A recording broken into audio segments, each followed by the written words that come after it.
Halo teman-teman semuanya. Sekarang tanggal 30 Oktober, hari Rabu, jam 11:06 siang di New York. Kita bertemu kembali di kuliah spiritual. Di video kali ini, saya akan mulai kuliah spiritual kita dengan sebuah cerita. Oke, jadi siapkan catatannya teman-teman, agar tidak ketinggalan. Kalau sudah, pulpen dan pensil sudah siap, maka ayo segera kita mulai. Oke, nah, ada seorang pemuda ya yang sedang lari dikejar macan. Ya, saya nggak bisa gambar macan, jadi saya tulis saja ya. Ya, sedang lari dikejar macan. Rupanya dia nih sedang mau dijadikan mangsa dari si macan ini. Macan ini begitu kelaparan, teman-teman, ya sehingga dia udah nggak sabar ingin segera menyantap si pemuda ini. Oke, pemuda malang ini. Lalu kemudian si pemuda ini lari kenceng saking takutnya dengan macan ini. Lalu kemudian dia tidak tahu bahwa di depan itu ada sebuah jurang, teman-teman. Ya, jurang ini tertutup semak-semak sehingga dia tidak ketahuan, tidak lihat, dan ditambah lagi dia tidak fokus, dia panik dikejar macan. Lalu kemudian apa yang terjadi? Dia jatuh, akhirnya terperosok ke dalam jurang. Oh ya, untung ketika di dalam jurang itu dia sempat memegang sebuah ranting, teman-teman. Jadi pegangan di ranting sehingga dia tidak sampai terjatuh ke dasar jurang. Ya.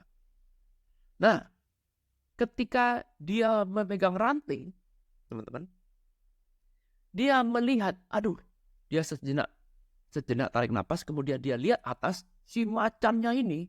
Wah, macannya ini sekarang lagi ada di atas, sedang mengaum-ngaum, mencoba untuk mengais-ngais pakai cakarnya agar bisa meraih si pemuda ini.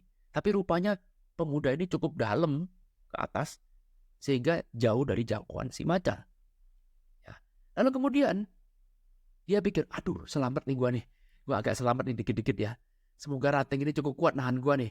Nah, macan ini tetap nunggu di atas karena dia nggak mau lepas buruannya.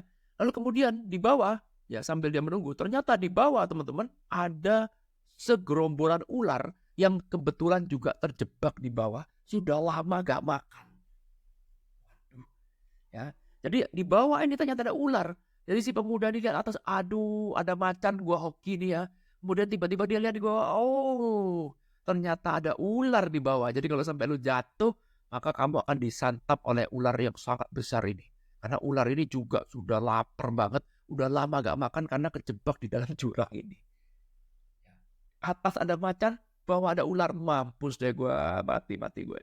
Ya, nah lalu kemudian dia berpegangan gini, aduh sampai kapan nih gue mau pegangan nih, sampai kapan gue pegangan. Ya, lalu kemudian teman-teman, di tengah bebatuan itu ternyata ada lubang, dan kemudian lubang itu berisi tikus. Ya, rupanya tikus ini agak iseng, dia mulai mencoba untuk menggerigitin ranting yang menjadi pegangan dari si pemuda ini. Aduh, ya, si pemuda ini udah aduh, gimana nih? Atas ada macan, bawah ada ular, gue pegang ranting nih, ranting ini harapan hidup gue. Ada tikus. Kita nggak bisa mengusir tikus itu karena tikus itu banyak sekali jumlahnya, dan kalau kita mau melakukan apapun nggak mungkin bisa si pemuda ini. Jadi dia ya ada pilihan lagi, pelan-pelan mulai ranting ini digerogotin lah tikus. Aduh, ini siap-siap nih, ular di bawah pun juga sudah siap-siap untuk menanti. Ayo turun, gua sudah lapar. Ya, nah di tengah situasi yang sangat-sangat genting seperti itu, ternyata ketika dia jatuh tadi, tidak sengaja dia menyenggol ada sarang lebah di sini, sarang tawon ya, lebah madu yang ada di atas itu, dan kemudian ketika dia jatuh tidak sengaja menyenggol sarangnya, dan ternyata madunya menetes. Madu dari lebah ini manis banget. Madunya menetes tidak sengaja mengenai tangannya, mengenai muka dari si pemuda ini. Ada tetesan. Tetesan apa nih? Madu loh. Lalu kemudian pemuda ini mengatakan, ini adalah madu yang paling enak yang gue pernah cicipin. Ini madu yang luar biasa. Di tengah kondisi yang kayak begini. Macan, ular, tikus, klop. Ceritanya di end sampai di situ. Oke? Ceritanya selesai sampai di situ. Cukup. Anda nggak perlu tanya lagi, Pak, lalu bagaimana endingnya? Apakah si pemuda ini akan jatuh? Apakah pemuda ini masih hidup? Apakah nggak penting. Nggak penting. Endingnya nggak penting. Endingnya. Karena bukan itu poin. Oke? Poin utamanya adalah di momen ketika si pemuda ini menikmatin madu yang menetes di tengah situasi seperti itu. Oke? Mari kita bahas sekarang, teman-teman, dari cerita ini. Oke? Ini adalah sebuah situasi, betul ya? Yang sangat tidak menyenangkan. Semua orang, teman-teman, akan pernah mengalami keadaan seperti ini. Ya, suatu keadaan di mana maju salah, mundur salah, gak maju, gak mundur ya juga salah. Ya, mau mengerjakan sesuatu salah, gak mengerjakan sesuatu salah, diam salah, gerak salah, semuanya serba salah. Ada yang pernah mengalami seperti itu? Oke. Nah, dalam situasi seperti itu membuat kita melekat begitu kuat kepada situasi ini. Oke. Sama seperti si pemuda ini tadi. Ya. Apakah dia salah kalau dia stres? Enggak. Apakah dia salah kalau dia ketakutan? Enggak. Ya, kamu kan nggak pernah mengalami situasi seperti ini. Nggak ada yang salah. Bayangkan coba di atas ada macan, gua merayap ke atas, macan juga sudah siap mau makan gua. Oke. Gua turun ke bawah, ular siap memakan saya. Oke, kalau gitu gua diem. Diem aja. Siapa tahu nanti macannya pergi, ularnya pergi. Siapa tahu nanti kesempatan gua bisa lari. Ada tikus yang dengan isengnya, tikus ini gak mau makan kita, tapi dengan isengnya dia mau makan ranting kita. Ranting ini kan penyelamat kita nih, harapan hidup kita, betul? Ranting sama dengan harapan satu-satunya. Saya cuma berharap pada kamu toh loh. Harapan inilah kalau ini sampai jatuh mati deh gua. Harapan kita satu-satunya digigit sama tikus. Coba. Tetapi ada satu momen yang sangat-sangat powerful, teman-teman. Inilah momen ketika kamu benar-benar hidup. Benar-benar merasakan at this present moment.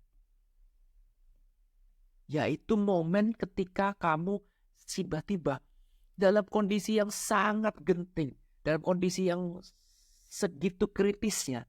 Tiba-tiba ada madu menetes. Ini apa ya? Madu loh ternyata. Sehingga kamu sejenak lupa. Betul ya? Ya. Sehingga kalau kita lihat atensi kita, yang tadinya atensi kita full atensi pada situasi, sehingga kita melekat kuat, sehingga situasi menjadi semakin nyata, semakin nyata, semakin nyata, semakin kamu kena trap, masuk ke dalam matriksnya situasi. Okay? Sekarang kamu for the first time akan merasakan present moment. For the first time sekarang, istirahat dulu, relax dulu. Mendadak jadi relax, mendadak jadi calm dalam situasi yang super duper genting. Nah, inilah teman-teman adalah obat dari segala macam situasi. Mau percaya boleh, gak percaya boleh, bebas aja. Coba dicerna dulu, diterima dulu. Ini bukan dogma, tapi semuanya perlu proses perenungan. Dicerna dulu pelan-pelan. Dikunyah dulu pelan-pelan. Saya ulang lagi. Ini adalah obat dari segala macam masalah.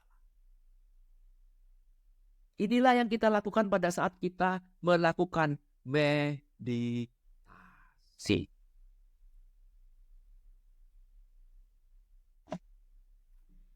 Oke. Ya, inilah yang saat kita lakukan pada saat kita melakukan apa? Meditasi.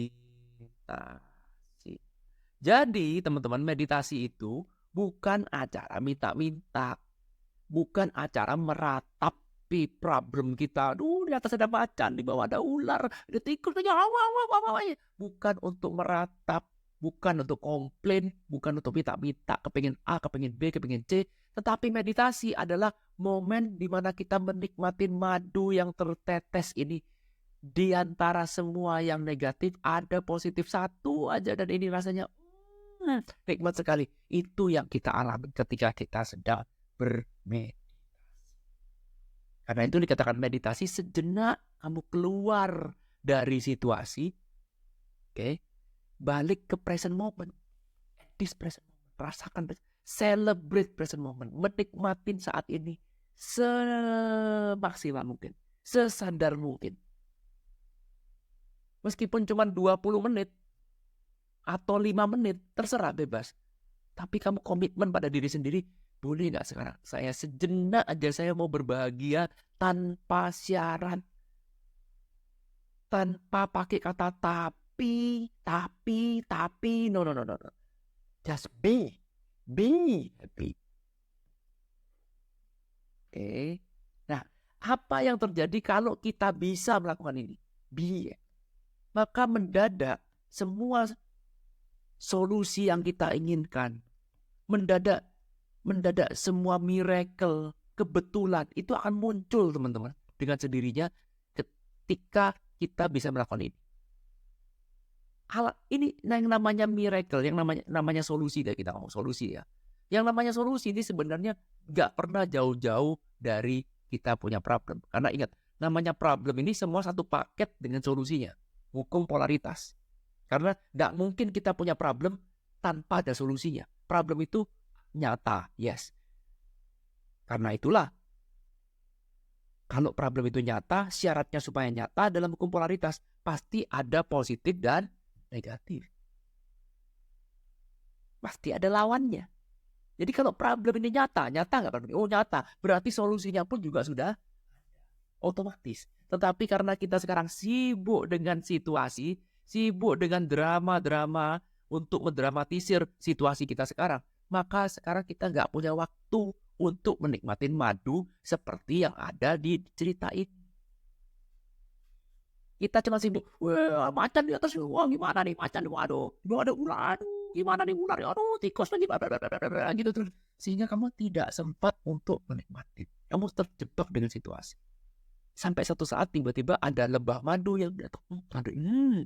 Tiba-tiba mulut kita berhenti untuk komplain. Tiba-tiba enak juga ya madunya ya.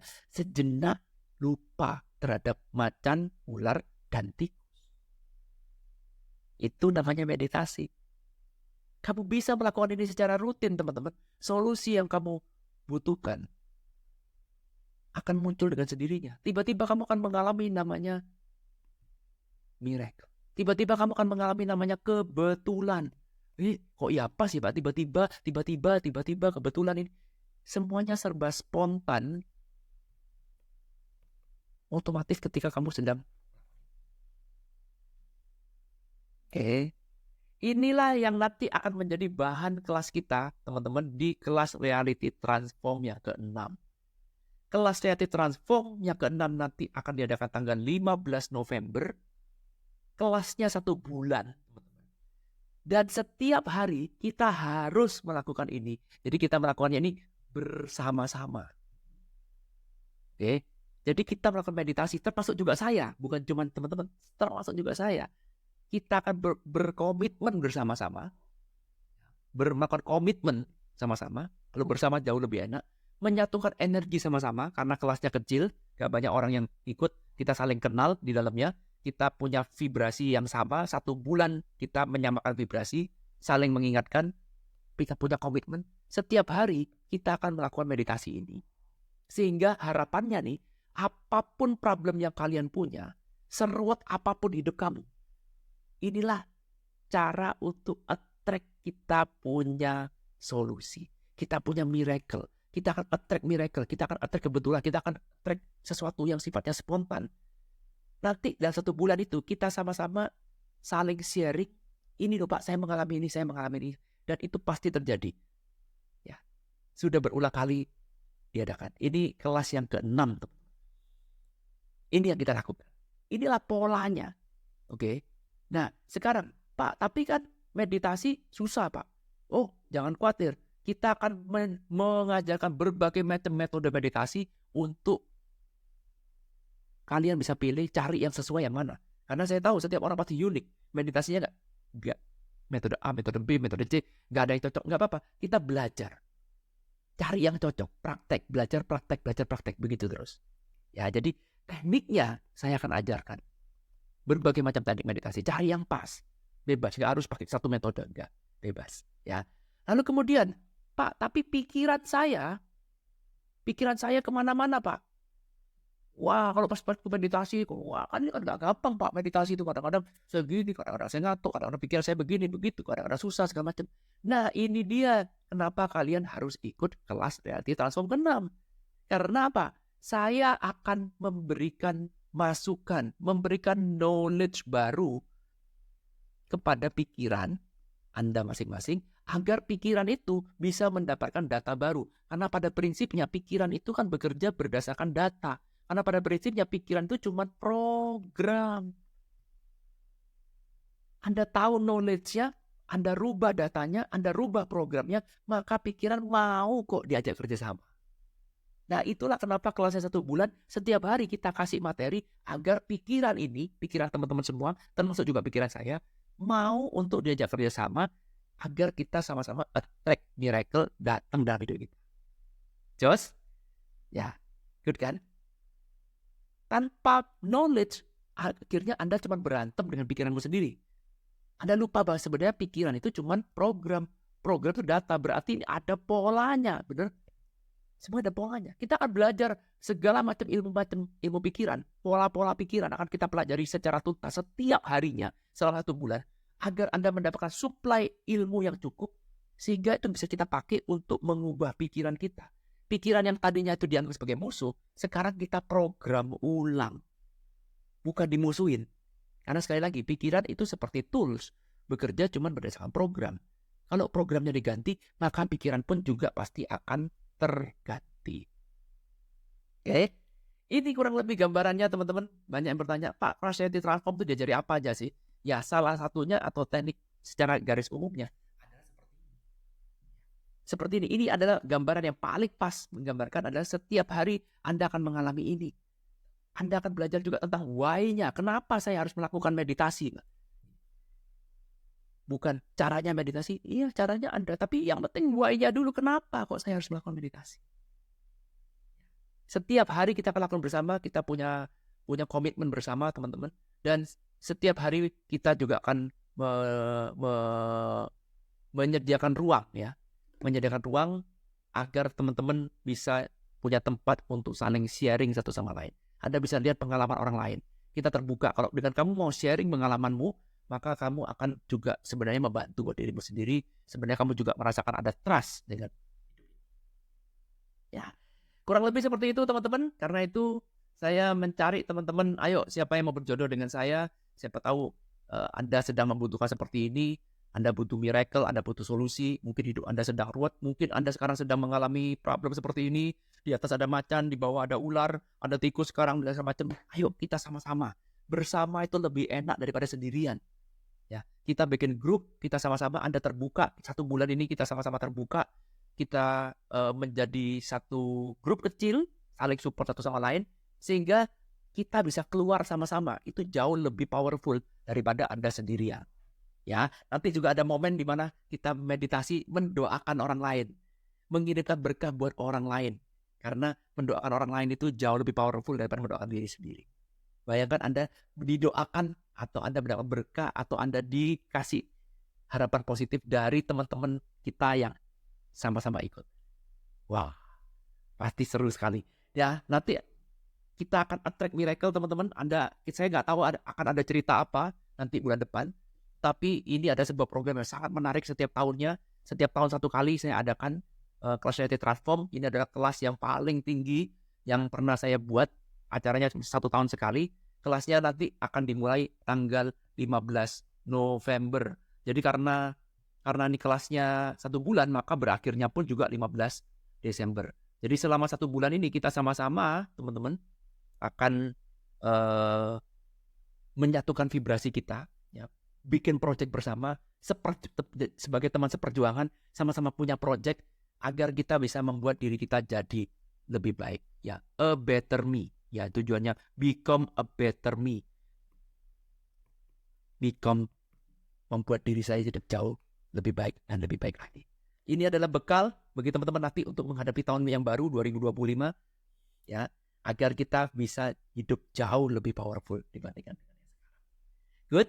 Kalau teman-teman tertarik dengan kelas ini, ya, ini kelasnya udah semakin mepet, ya. Silakan Anda kontak di kelas.irwanhero@gmail.com, ya. Oke. Tulis aja tertarik Reality Transform 6. Ya, siapa tahu kita berjodoh, teman-teman. Nanti kita akan bertemu lagi, bisa ngobrol panjang lebih lebar lagi di kelas Reality Transform 6. Oke, terima kasih teman-teman udah nonton video ini. Semoga kita bisa berjodoh. Sampai ketemu di kuliah spiritual selanjutnya. Thank you. I love you all. Bye.